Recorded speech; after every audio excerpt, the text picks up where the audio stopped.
Hello दोस्तों, Mittal stock channel में आपका हार्दिक स्वागत है। दोस्तों, जो मैं आपके लिए स्टॉक पिक लेकर आया हूँ उसका नाम है डॉलर इंडस्ट्रीज़। डॉलर इंडस्ट्रीज़ जैसा कि नाम से ही आप लोग समझ रहे होंगे कि डॉलर इंडस्ट्रीज़, आप लोग ऐड भी देखते होंगे सब कुछ इसका। जी हाँ दोस्तों, ये कंपनी एक इनर वियर बनाने के बिजनेस में काम करती है, जैसे कि बनियान, अंडरवियर एट्सेट्रा, जो कि बच्चे से लेकर सभी बड़े तक यूज़ करते हैं। तो दोस्तों, इस कंपनी के रिसर्च के पर जाने से पहले मैं आपको इस कंपनी का छोटा सा ब्रीफ देना चाहूँगा। कंपनी का 52 वीक हाई 345 रुपये का है। इसका 52 वीक लो 106 रुपीज़ का है। करंटली ये 24.11 के पी पर काम कर रही है, जबकि इंडस्ट्री का पी 27 पॉइंट समथिंग है। तो इससे पता चलता है कि कंपनी जो इंडस्ट्री के पी के मुकाबले अभी भी डिस्काउंट पर अवेलेबल है। इसका फेस वैल्यू 2 रुपीज़ का है और बुक वैल्यू लगभग 82 रुपीज़ का है।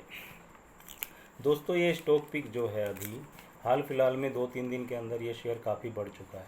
लेकिन दोस्तों, जो मुझे लगता है कि ये शेयर अभी भी बहुत अच्छा परफॉर्म करने का चांस रखता है। जैसा कि आप सब लोग जानते हैं कि कोविड की वजह से और लॉकडाउन वगैरह, जो कोविड वेव सेकेंड वेव से लॉकडाउन एट्सेट्रा, बहुत सारे लोगों की इनकम पर इसका असर पड़ा है, लोगों की जॉब्स चली गई हैं।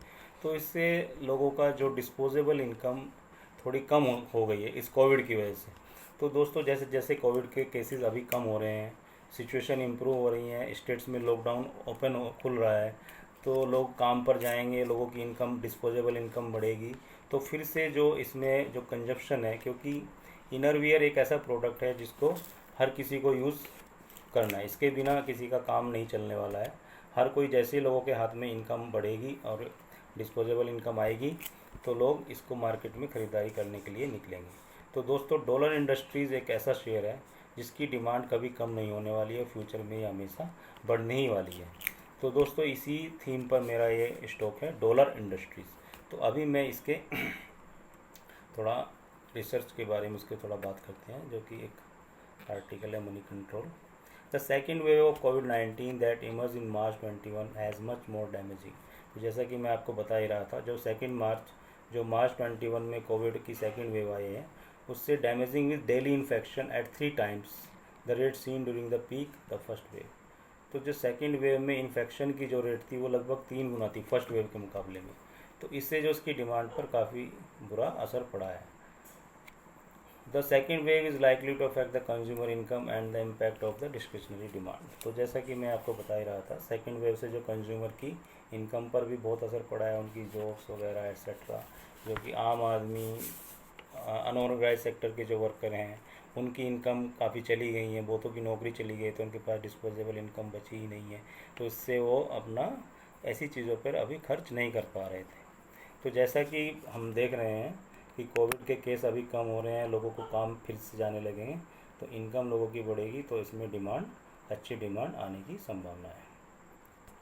तो डॉलर इंडस्ट्रीज़ क्या कौन कौन से प्रोडक्ट बेचती है, जैसे कि आप टीवी पर ऐड भी देखते होंगे, सलमान खान का ऐड है, बिग बॉस, द मिशी brand is a reputed player in the value innerwear segment. Innerwear demand is utilitarian in nature. तो जो उसकी डिमांड है डॉलर इंडस्ट्री की, वो एक यूटिलिटी की नेचर है। मतलब कहने का मतलब है कि इसकी एक स्पेशल यूटिलिटी है। कोई भी इंसान, या हम है या आप है या कोई भी है, आप जब भी अपना सुबह कपड़े पहनते हैं तो उसके नीचे इनर वियर अवश्य पहनते हैं, बनियान और अंडरवियर। तो इसलिए इसको, जो इसका कंजप्शन है, उसको अवॉइड करना बहुत ही मुश्किल है। Even during the first wave of covid the demand was not really impacted. First wave जो लास्ट ईयर जो कोविड आया था, उसके में भी इसकी डिमांड पर ज़्यादा असर नहीं पड़ा। Post A double digit drop in the Q1 last year स्ट्रैंगेड national lockdown that led to the complete closure of production as well as sales. तो लास्ट ईयर हम देख रहे थे कि पूरा नेशनल लॉकडाउन होने के बावजूद भी इसकी डिमांड पर उतना असर नहीं पड़ा जितना कि मतलब अदर इंडस्ट्रीज़ के ऊपर पड़ा है। तो जैसे ही वो लॉकडाउन खुला, फर्स्ट वेव नॉर्मलाइज हुई, तो demand swiftly recovered from with 9 month financial year period registering the flat revenue on a year-round basis. The recent second wave of COVID-19 has led to relatively less stringent restriction as manufacturing facilities are functional. तो second wave आने से क्या हुआ, national lockdown नहीं लगा, national lockdown नहीं लगने से फर्स्ट वेव के कंपैरिजन में जो उसकी इंटेंसिटी थी लॉकडाउन की या क्लोज़र की, इंडस्ट्री क्लोज़र की या लोगों के मूवमेंट के क्लोज़र मूवमेंट बंद होने का, वो थोड़ा सा लेस सीवर था। तो इससे इसकी सेकेंड वेव में इसकी डिमांड पर ज़्यादा असर नहीं पड़ा। Moreover the retail network in the state are open and operating with restrictive things. सही बात है। Dollar industries has also रैम्प्ड up the e commerce network. Dollar industries ने अभी हाल फिलहाल में अपना ई कॉमर्स नेटवर्क को अच्छे से बढ़ाया, which would help the sales to recover faster compare with the first wave. तो जो उसकी सेल को रिकवर करने में अच्छी खासी हेल्प करेगा। Another important point two note is that, तो अभी जो क्या हुआ इसमें, जो सेकंड वेव आने से या फर्स्ट वेव इस कोविड सिचुएशन में, जो ये इनर वेयर वगैरह का सेगमेंट है, इसमें बहुत सारे अनऑर्गेनाइज प्लेयर काम करते हैं। अनऑर्गेनाइज प्लेयर आप समझ लीजिए कि जैसे जो ब्रांडेड नहीं है, अनब्रांडेड आइटम इसमें बहुत बिकते हैं। अनब्रांडेड आइटम बनाने वाले जो कोविड में जो फाइनेंशियल उन पर जो प्रेशर पड़ा या उनकी सेल्स कम हुई या डिमांड कम होने की वजह से अनऑर्गेनाइज सेक्टर लगभग टूट चुका है। तो अब जो डॉलर इंडस्ट्री जो ऑर्गेनाइज प्लेयर है, जिसकी बैलेंस शीट भी एकदम स्ट्रॉन्ग है, तो ये सारा बिजनेस जो वो लोग अभी दोबारा अपने पैरों पर नहीं खड़े हो पा रहे हैं ड्यू टू दिस कोविड की वजह से, तो उनका जो बिजनेस है, जो उनके बिजनेस से मार्केट से हटने की वजह से इनका सारा बिजनेस अब डॉलर इंडस्ट्रीज जैसे ऑर्गेनाइज प्लेयर के पास आने की संभावना है। तो इससे इस कंपनी का प्रोस्पेक्टस और भी बहुत अच्छा हो जाता है। जैसे कि इसमें आर्टिकल में भी लिखा है, लगभग 60% जो इसका सेगमेंट जो है अनऑर्गेनाइज प्लेयर के पास में है। The unorganized segment was impacted during the first wave of COVID-19, with the country experiencing a second wave in the span of 6 months. जो हमारा देश है लगभग 6 महीने के अंतराल में ही सेकेंड वेव फेस कर रहा है कोविड की। तो इससे जो अनऑर्गेनाइज सेक्टर के प्लेयर है उनका बहुत बुरा फाइनेंशियल कंडीशन ख़राब हो चुकी है और वो उनको बहुत बैडली हिट हुआ है। Smaller players will face liquidity problem, उनके सामने कैश की प्रॉब्लम आ गई, तो अपने बिजनेस को सस्टेन नहीं कर पा रहे हैं, which is crucial for the survival of business. Further the inability to manage working capital will significantly affect their business. सही बात है। We expect the shift from the unorganised to organised sector. जैसे कि मैं बता रहा हूँ, वो सारा बिजनेस अनऑर्गेनाइज सेक्टर से ऑर्गेनाइज सेक्टर में आएगा, तो इससे इसका एक्सेलरेट होगा इसका प्रॉफिट वगैरह। ए steep increase in yarn prices. अब दूसरी बात हम कर लेते हैं, रॉ मटेरियल की बात कर लेते हैं। तो is unlikely to have a material impact on the company. This is because dollar industry has taken 3 to 4 round of price increase. तो जो यार्न की प्राइसेस बढ़ी है रिसेंटली, तो उसका इफेक्ट डॉलर इंडस्ट्रीज़ पर ज़्यादा फर्क नहीं पड़ने वाला है, क्योंकि इसने अभी हाल फिलहाल में 3 से 4 बार अपने प्रोडक्ट के प्राइसेस बढ़ा दिए हैं। तो cotton prices have stabilised in the past 2 month. Cotton की प्राइसेस जो पिछले 2 महीने में भी वो भी स्टेबल हो चुकी है। With the new crop expected towards the, अभी इस फाइनेंशियल 22 के एंड में अक्टूबर नवंबर तक सेकंड क्रॉप ये अपना इसकी क्रॉप आने की संभावना है। The raw material situation should not be a major problem for the company.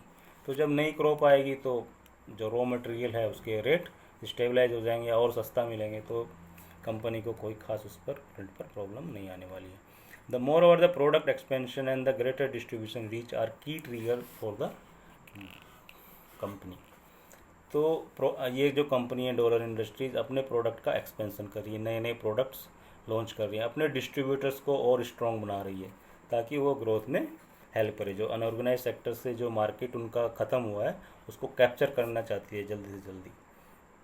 The launch of women ब्रेजरीज, अब ये वीमेन के प्रोडक्ट भी बना रही है, जैसे वुमेन की ब्रा है, पैंटीज, ये सब इस तरह का जो इनर वियर है उसमें भी कदम रख रही है। Would enable the company to fill a key portfolio gap. तो इससे इस कंपनी को अपना प्रोडक्ट या ग्रोथ बनाने में आसानी होगी, तो उससे फ्यूचर में इसकी प्रॉफिटेबिलिटी इम्प्रूव होगी। Under the project Lakshya, the company is eliminating semi wholesale and directly reaching out to retailers. तो कंपनी ने एक प्रोजेक्ट लॉन्च किया है लक्ष्य, तो उसमें क्या कर रही है, होलसेलर को एलिमिनेट कर रही है, सेमी होलसेलर को एलिमिनेट, उनको बीच से हटा रही है और डायरेक्टली रिटेलर्स के पास अपनी पहुंच बना रही है ई कॉमर्स के थ्रू और बहुत सारी चीज़ें। लक्ष्य जो इनका प्लेटफॉर्म है उसके through. This would also reduce the working capital requirement significantly. तो उससे इनकी वर्किंग कैपिटल की रिक्वायरमेंट बहुत ही कम हो जाएगी और प्रॉफिट पर एक अच्छा पॉजिटिव इम्पैक्ट देखने को मिलेगा। कमिंग टू द वैल्यूएशन, अब इसकी वैल्यूएशन के बारे में देख लेते हैं। The stock is trading at 14 times is financial year 23 projected earning. This is a lower than its longer term historical average of 17 times and hence provide additional comfort. तो इसकी वैल्यूएशन अभी एक कंफर्टेबल लेवल पर है।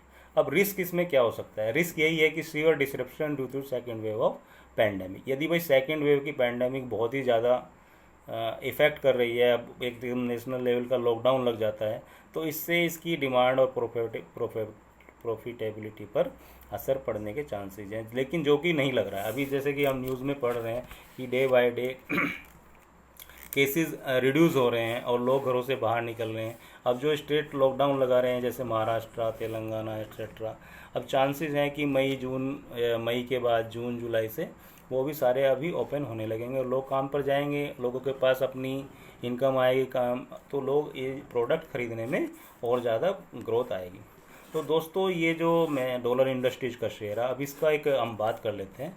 मुझे जो लगता है कि डॉलर इंडस्ट्रीज़ का शेयर एक अच्छी ग्रोथ दिखा सकता है, क्योंकि जो इसका प्रोडक्ट है आप समझ ही रहे हैं कि जो इनर वियर के सेगमेंट में कंपनी अभी लेडीज़ के इनर वियर में भी ये एंट्री कर चुका है और इनर वियर का प्रोडक्ट ऐसा है इसकी डिमांड कभी ख़त्म नहीं होने वाली है। लगभग डबल डिजिट ग्रोथ में फ्यूचर में अगले 8-10 सालों तक ये बढ़ता ही रहेगा, मुझे तो ये लगता है। तो डॉलर इंडस्ट्रीज़ का शेयर एक बहुत ही बेहतरीन पिक साबित होता है और मैं तो इस शेयर को कोविड प्रूफ मानता हूँ। मेरे विचार से ये शेयर कोविड प्रूफ है, इसमें साइक्लिकल का भी कोई चक्कर नहीं है, क्योंकि इसकी डिमांड बनी ही रहनी है और फ्यूचर में और नए लोग इसमें जुड़ते जाते हैं, सबको मतलब इनकी रिक्वायरमेंट है। तो मेरे विचार से डॉलर इंडस्ट्रीज़ का शेयर एक बहुत ही अच्छा पिक और बैट साबित हो सकता है। तो दोस्तों जो भी इन्वेस्टिंग अपना शेयर मार्केट में करते हैं उनके पोर्टफोलियो में ये शेयर होना ही चाहिए। तो शेयर बहुत ही अच्छा मुझे लग रहा है प्रॉफिट कमा कर देगा आप लोगों को। तो दोस्तों ये डॉलर इंडस्ट्रीज का शेयर आपको कैसा लगा, और यदि आप इस शेयर को परचेज़ कर रहे हैं कि नहीं, या इसका फ्यूचर प्रोस्पेक्ट आपको कैसा लगता है, तो कमेंट बॉक्स में लिखिए और मुझे बताइए। और हाँ दोस्तों, मेरे चैनल को शेयर सब्सक्राइब करना ना भूलें, ताकि मैं ऐसी ही अच्छी पिक आपके लिए लेकर आता रहूँगा। दोस्तों मैं एक चीज़ ये भी बताना चाहता हूँ आपको कि ये शेयर एक्चुअली अभी 2 दिन में काफ़ी बढ़ चुका है। तो ऐसा नहीं है कि बढ़ने से इसके शेयर में वैल्यूएशन में कोई कमी आ गई है। तो हो सकता है प्राइस इसकी थोड़े कुछ दिन तक कंसोलिडेट मोड में रहे, लेकिन फिर भी आप इसमें जैसे भी आपको मौका मिले या जिस रेट पे आपको कंफर्ट लगे, इस शेयर को आप अपने पोर्टफोलियो में रखिएगा ज़रूर। थैंक यू, जय हिंद।